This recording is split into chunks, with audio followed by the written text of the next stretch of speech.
Good morning बच्चों, एक बार फिर से आपका स्वागत है ऑनलाइन क्लासेज में। देखिए, पीछे वाली वीडियो के अंदर हमने हेलमिंथेस जनित रोगों की बात की थी और हेलमिंथेस जनित रोग के अंदर मैंने आपको 2 रोगों के बारे में विस्तार से बता दिया था। आज हम तीसरे और चौथे रोग की बात करेंगे। 3 नंबर पे जो आपके दिया हुआ है उस रोग का नाम है गिनी कृमि रोग। कौन सा रोग है? गिनी कृमि रोग। कौन सा रोग है? गिनी कृमि रोग है, जिसकी हम बात करेंगे। देखिए बच्चों, गिनी कृमि रोग जो है ये ड्रैकनकुलस द्वारा होता है। किसके द्वारा होता है? ड्रैकनकुलस द्वारा होता है। ड्रैकनकुलस। देखिए, ये ड्रैकनकुलस द्वारा होता है और आपने ड्रैकनकुलस पहले भी पढ़ा है शब्द। कहाँ पढ़ा है? कक्षा 10 के अंदर आपका जो पहला चैप्टर था उसमें बाला या नारू रोग था। क्या था? बाला या नारू रोग, ठीक है ना, जो दूषित जल के कारण होता था। किसके कारण होता था? दूषित जल के कारण ये रोग होता था, बाला या नारू रोग। जिसका जो रोगजनक था वो कौन था? ड्रैकनकुलस मेडेनेसिस। यही तो था, अगर आपको याद आया तो ड्रैकनकुलस मेडेनेसिस, जिसमें आपको मैंने बताया भी था राजस्थान में 2000 के बाद कोई भी रोगी इस रोग से ग्रसित जो है वो नहीं मिला था। ठीक है, तो वो कक्षा 10 की बात थी।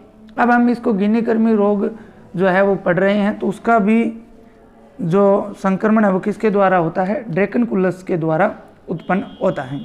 इस ड्रैकनकुलस कृमि की अगर बात करें तो इसे गिनी कृमि, इसे जो रोग का नाम है गिनी कृमि या नारू के नाम से भी जाना जाता है। किसके नाम से जाना जाता है? गिनी कृमि या नारू के नाम से भी इसको जाना जाता है।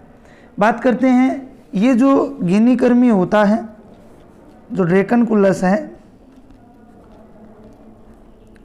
ड्रैकनकुलस जो है ये मनुष्य में जो मनुष्य की बाहों हैं, इसके अलावा उसकी टांगें हैं, इसके अलावा उसके कंधे हैं। इन कंधों की त्वचा जो होती है उन परतों के नीचे रहता है। त्वचा की परतों के क्या रहता है? नीचे रहता है। बाहों, टांगों व कंधों की त्वचा की परतों के क्या रहता है? नीचे ये रहता है। तो गिनी कृमि रोग किसके द्वारा होता है? ड्रैकनकुलस द्वारा होता है। अगर बात करें तो मनुष्य में ये कृमि बाहों, टांगों एवं कंधों की त्वचा की जो परत है उनके नीचे रहता है। बात करते हैं लक्षणों की कि इस रोग के क्या लक्षण हैं। प्यारे बच्चों, लक्षणों की जब बात करते हैं तो सबसे पहले जो ये कृमि होता है ये शरीर में प्रवेश कर जाता है दूषित जल के माध्यम से। प्रवेश करने के बाद में ये हमारी त्वचा से बाहर निकलता है। त्वचा से क्या निकलता है? बाहर निकलता है। त्वचा से क्या निकलता है? बाहर निकलता है, जहाँ पे सूजन एवं जलन होने लगती है या फिर खुजली होने लगती है। ये जो है त्वचा पर छाला या फफोला बनाता है। क्या बनाता है? फफोला बनाता है, अर्थात हम मारवाड़ी भाषा में जिसे गुमड़ा बोलते हैं, वो छाला या फफोला इसी रोग द्वारा होता है, गिनी कृमि रोग द्वारा होता है। और ये उस फफोला द्वारा क्या है? शरीर से बाहर निकलता है और निकलते समय क्या है? रोगी को जलन और दर्द जो है वो भयंकर दर्द होता है। लेकिन ये छाले जो होते हैं ये कुछ समय बाद अपने आप ही क्या हो जाते हैं? ठीक हो जाते हैं।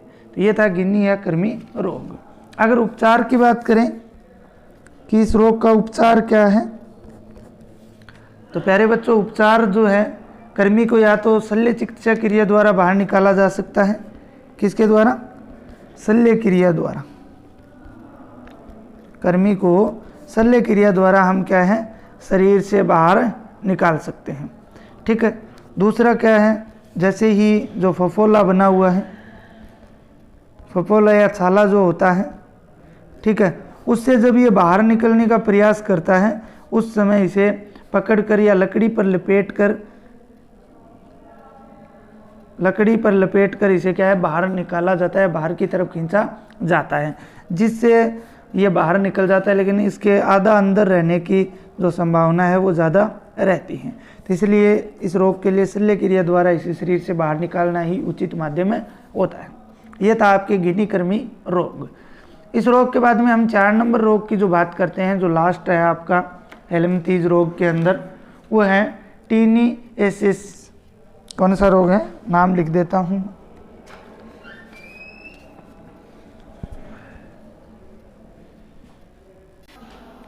चार नंबर रोग है आपकी टीनिएसिस।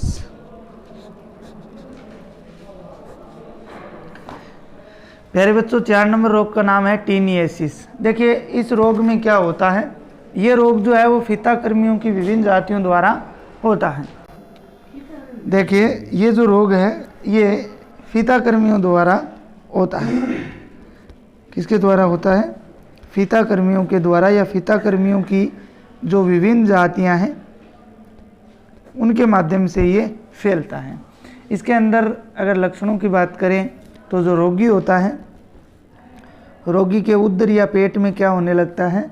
पीड़ा होने लगती है। पीड़ा का मतलब है दर्द होने लगता है, ठीक है। इसके अलावा इस रोग में रक्तहीनता भी हो जाती है। क्या हो जाती है? इस रोग में रक्तहीनता भी हो जाती है। इसके अलावा अधिक खाना खाने से क्या है? बदहजमी भी होना शुरू हो जाती है। अधिक खाना खाने से बदहजमी भी जो है वो हो जाती है। बदहजमी क्या होती है भाई? अच्छी तरह से जो पाचन की क्रिया है वो नहीं हो पाती है, जिससे जो रोगी व्यक्ति है वो काफ़ी जो अनकंफर्टेबल महसूस करता है। ये थे प्यारे बच्चों आपके हेल्मथी जनित रोग, जिसमें हमने 4 रोगों की बात की। एक तो आपके गिनी रोग, एक आपका आज हो गया टीनिएसिस रोग। देखिए इस फीताकृमियों की बात करें तो टीनिया सोलियम है, जैसे जाति 11वीं क्लास में आप लोग पढ़ के आए हो, टीनिया सोलियम। अब देखिए प्यारे बच्चों, आपका इस 40 नंबर चैप्टर या अंतिम चैप्टर का असंक्रामक रोग रहे हैं। कौन से रोग रहे हैं? असंक्रामक। हमने संक्रामक रोगों की बात जो है वो विस्तार से कर ली। अब जो हमारा टॉपिक रहेगा वो रहेगा असंक्रामक रोग, और आपके शायद 9 रोग दिए हुए हैं असंक्रामक रोग। सबसे पहले इसकी परिभाषा आनी बहुत ज़रूरी है, वो आपको आती है। क्या होती है परिभाषा? ऐसे रोग जो क्या है एक व्यक्ति से दूसरे व्यक्ति में नहीं फैलते हैं। ऐसे रोग जो एक व्यक्ति से क्या है, एक व्यक्ति से दूसरे व्यक्ति में नहीं फैलते हैं। अर्थात कहने का मतलब है इनका संक्रमण जो है वो एक व्यक्ति से दूसरे व्यक्ति में नहीं होता है। जैसे कि कोई रोगी व्यक्ति है, अगर उसको असंक्रामक रोग हो गया है तो उसके पास, उसके साथ खाना खाने, उसके बैठने या उसके साथ रहने से वो रोग उस दूसरे स्वस्थ व्यक्ति के अंदर नहीं होता है। वे रोग क्या कहलाते हैं? असंक्रामक रोग कहलाते हैं। आपके इस चैप्टर में हम बात करने वाले हैं कुछ 9-10 रोगों की, जिसमें हम पहला बात करेंगे कैंसर, जो आज की बहुत बड़ी समस्या है, कैंसर। दूसरा हम बात करेंगे एलर्जी। तीसरा हम बात करेंगे श्वास या दमा। चौथा हम बात करेंगे अति रक्तदाब। अति रक्तदाब का मतलब है हाई बीपी, ठीक है। 4 नंबर हम बात करेंगे हृदय पेशी रोधगलन। हृदय पेशी रोधगलन की बात करेंगे। इसके अलावा 5 नंबर बात करेंगे वात स्फीति की। वात स्फीति की बात करेंगे। 6 नंबर हम मोतियाबिंद, जो आँखों से संबंधित है, मोतियाबिंद रोग की बात करेंगे। 7 नंबर हम बात करेंगे सबलकाय। सबलकाय, जो जितने नंबर है वो देख लेंगे हम, सबलकाय। और लास्ट आपका हम बात करेंगे भेंगापन।